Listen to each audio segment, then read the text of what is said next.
Okay, so I've already opened up in Photoshop just a JPEG of a gel picture that we have here. The first thing to do is have something kind of a usable size and detail. And just from kind of experience, I know if we go to image size for this picture here, 15 inches wide is like crazy wide. Make it something that you would probably have on a page. This is just to make it usable. And make it about 5 inches wide. This little link here will automatically proportionally change everything.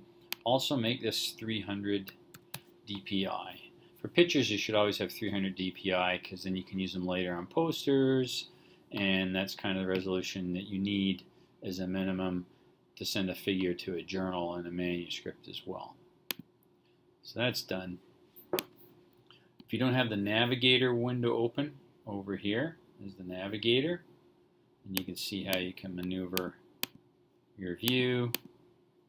The red box kind of tells you how much of your full picture you're looking at. You can grab this red box and move it around. These quickly click to presets, which are convenient. So right now I got the whole image in there, that's fine. And let me shrink this to about that size. We're going to really crop this out, and probably it's good to put it onto a white background image. That's just easy for making a figure typically. So also make a new file. Up in the file menu, new, you'll get this default, and we'll just title it new figure. It's got a 7 by 5 inch kind of default. That's probably fine. You can change that canvas size later. If it isn't already 300 dpi, it might say 150 in here. Make this 300 dpi. The background default color is usually white. This will be okay. So now I got this other image in here. Now, if you don't like the tabs being in the same window, which I personally don't like, I'm going to just grab one of these tabs and drag it out. So I really just have different images to look at here. So these are both 300 dpi. What you can do here on the source picture is use this rectangular tool for selection, and we can trim this more. So I'm just going to take part of it out here right now. I'll go like that. Select that, and I can simply copy this. So use the Command C key, copy that. I can go over to here and Command V for paste. Boom, it's put it in to my other image. And you can see here, there's also a layers window. If you don't have the layers window, make sure your layers window is showing. But every time you paste in something new, a picture, or you add new text, they're going to go onto a separate new layer. And you can make them, if you want to look through the layers, you can make them visible or invisible. And when you're manipulating something on a layer, you'll need to be on that layer. I'm going to use my navigator and zoom out a bit so you can sort of see where it is here on the canvas. So this white area they'll call the canvas of your image. If I want to move that around, this tool here that looks like basically a north, south, east, west cross is the moving tool, and it says move tool. And I don't have to grab this picture if I want to move it. I can, but I can really grab anywhere and it moves. So think of this layer as being like a clear layer. It fills the whole window and you have something on that layer. So you're just grabbing and moving the layer around. So that's very convenient. You don't have to try to grab a specific little object to move it because everything will be on the new layer.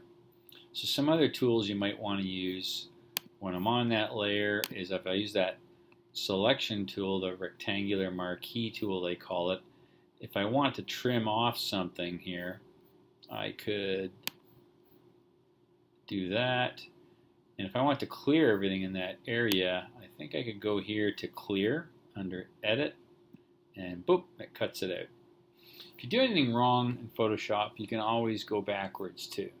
So under Edit, you can always go stepping backwards. It'll remember hundreds and hundreds of steps. You can step backwards, forward. I can undo the last function I did, which was clear.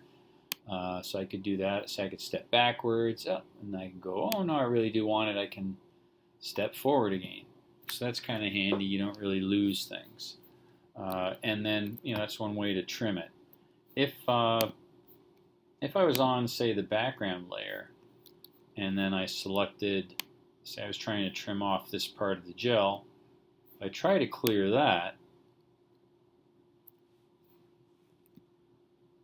nothing happens. And I'm going, why won't that gel go away? So if you're trying to clear something and it's not going away, what was happening is I'm on the background layer over here in the layer panel, and so I'm just clearing stuff on the background layer, so it's not affecting layer 1 above it. So I can just go up to layer 1. Now if I go to clear, that trims away. So that's how you can trim things, and you'll often have to trim stuff. If this gel wasn't lined up properly, one handy tool is on layer. You can go to, let's see, on layer I probably want to do, I probably can go to edit. If I'm on a layer, editing will just affect that layer. So if I'm on layer 1, if I go to edit, I can use transform, I can change the scale, I can rotate, I can do all kinds of things. The free transform gives you a bunch of tools to grab. You can do that as well. Rotate's kind of handy. Free transform is good. It puts all these little markers on that object, and it's usually pretty good at finding the object for you. And whenever you see that I've got, see how my tool has turned into a little rotation tool, I can go like this. So if that gel wasn't quite straight, I could sort of get it straight, then I could hit enter, and it would fix it there. And then if these edges were no longer parallel, I could just recrop them and make them parallel and trim it all up. So that's kind of the basic tools. The other thing you need to know is doing text. So the text tool down here, this tool, and it's just loading some brushes right now, I think. Let the wheel stop a second here. Okay, so this menu changed up here. Right now it's set to 12-point font. Helvetica is fine. I prefer Arial just because Arial's in so many different computers. It's a pretty safe font, so I kind of like Arial. Bold is usually good, so that it'll be thick and it'll show up. When you go down onto the image, you'll see you'll get this icon is now turned into really this typesetting line tool. And if I click on it, there's a flashing line there. And that flashing line is showing you how high the font will be. And if I didn't like it, I could change that up here. If I want to change the color, my color is up here. So I've got black. Yeah, I want black font. That's okay. So make sure you get the color you want. And I could type like this, 1. So there's a 1. As soon as you type it, notice it turns to a move tool. And it's assuming you might want to move it over. You can grab it and move it around, or I can use the arrow keys on my keyboard to move things around a bit as well. And I probably have to hit enter. Oops, no, I'm not going to hit enter. Excuse me. I have to go, and what I do is I go over, I usually click on that line selection tool to get out of the editing mode. Notice over here in the layers on the right that this 1 has been put onto its own layer. So when I'm on there, I can move it around if I want. I can lock its position. If I don't want it to move around, I can go over and use the move tool, and I can grab its layer anywhere I want and move it around. When this move tool is showing, now I'm moving it around using the arrow keys on the keyboard. So that's how you can do that. If I want to adjust that type, this is editable. If I click over here on there, you see how I've highlighted back in there. I could change that to something else. Click here. Now I can just move that. Say I want it lane 2.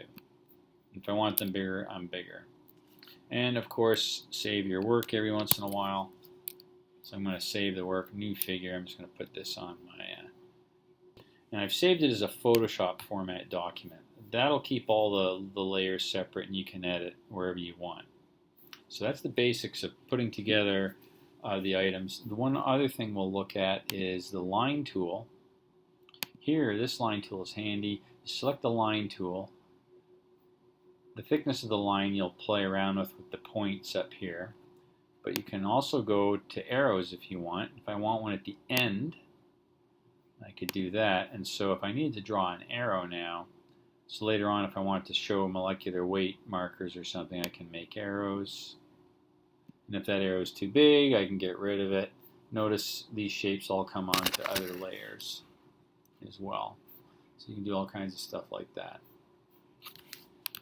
Save it for now, and that's how you will basically set up the elements you need to make a figure in Photoshop.